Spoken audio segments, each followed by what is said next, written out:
भगवान श्री कृष्ण के पास छल जिससे पांडव महाभारत युद्ध में हुए विजयी। महाभारत युद्ध को धर्मयुद्ध कहा जाता है, लेकिन इस धर्म युद्ध को जीतने के लिए पांडवों को कई ऐसे काम भी करने पड़े जिसे धर्मानुसार सही नहीं कहा जा सकता, और इसमें सबसे बड़ी भूमिका श्री कृष्ण की रही। श्री कृष्ण ने न्याय और सत्य को जिताने के लिए धर्म की अपनी भाषा गढ़ी और ऐसी चल चली जिससे पांडवों को युद्ध में विजय की प्राप्ति हुई। महाभारत युद्ध में विजय के लिए सबसे जरूरी था कि पितामह भीष्म युद्ध के मैदान से हट जाएं। इसके लिए श्री कृष्ण ने अर्जुन के रथ पर शिखंडी को बैठाया। शिखंडी पूर्ण रूप से पुरुष नहीं था, भीष्म इन्हें स्त्री मानते थे क्योंकि वह पूर्व जन्म में अम्बा थी। भीष्म की प्रतिज्ञा थी कि वह स्त्री पर शास्त्र नहीं चलाएंगे। इसी प्रतिज्ञा का लाभ उठाकर श्री कृष्ण ने अर्जुन को प्रेरित किया कि वह पितामह भीष्म को वानों की शैया पर लिटा दिया, और अंत में यही हुआ।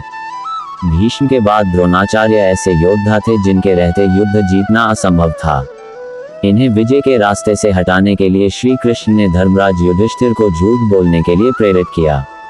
युधिष्ठिर ने द्रोणाचार्य से कहा कि उनका पुत्र अश्वत्थामा मारा गया है, जबकि मरा था अश्वत्थामा नाम का एक हाथी।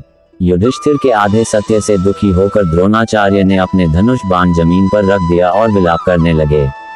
मौके का लाभ उठाकर धृष्टद्युम्न ने द्रोणाचार्य का वध कर दिया। महाभारत युद्ध के दौरान एक दिन सूर्य ग्रहण हुआ, ऐसा माना जाता है। कहते हैं कि अर्जुन ने प्रतिज्ञा ले ली कि वह सूर्यास्त तक जयद्रथ का वध नहीं कर पाए तो आत्मदाह कर लेंगे। अगर ऐसा हो जाता तो पांडवों की हार हो जाती। ये युद्ध के दौरान श्री कृष्ण ने अपना सुदर्शन चक्र सूर्य की ओर छोड़ा, जिससे सूर्य की रोशनी छुप गई और सभी को लगा कि शाम हो चुकी है, जबकि यह ग्रहण जैसी स्थिति थी। उत्साहित जयद्रथ अर्जुन को आत्मदाह के उकसाने लगा। इसी बीच श्री कृष्ण ने अपना चक्र सूर्य की ओर से हटाया और सूर्य का लाया। अर्जुन ने पास खड़े जयद्रथ का वध कर दिया और अपनी प्रतिज्ञा पूरी की। भगवान श्री कृष्ण ने चौथा छल उस समय किया जब कर्ण कौरव सेना का सेनापति बना और अर्जुन से युद्ध के लिए आया। कर्ण के रथ का पहिया जमीन में धंस गया, से निकालने के लिए कर्ण ने अपने धनुष बाण रख दिया। हत्थे कर्ण को देखकर श्री कृष्ण ने अर्जुन को कर्ण वध के लिए उकसाना शुरू किया और दिव्यास्त्र चलवा दिया। क्षण भर में कर्ण का अंत हो गया। दुर्योधन का अंत भी श्री कृष्ण की छल बुद्धि से संभव हुआ। श्री कृष्ण ने दुर्योधन को माता के पास निर्वस्त्र होकर न जाने की सलाह दी, जिससे कमर के नीचे का हिस्सा वज्र का नहीं हो पाया।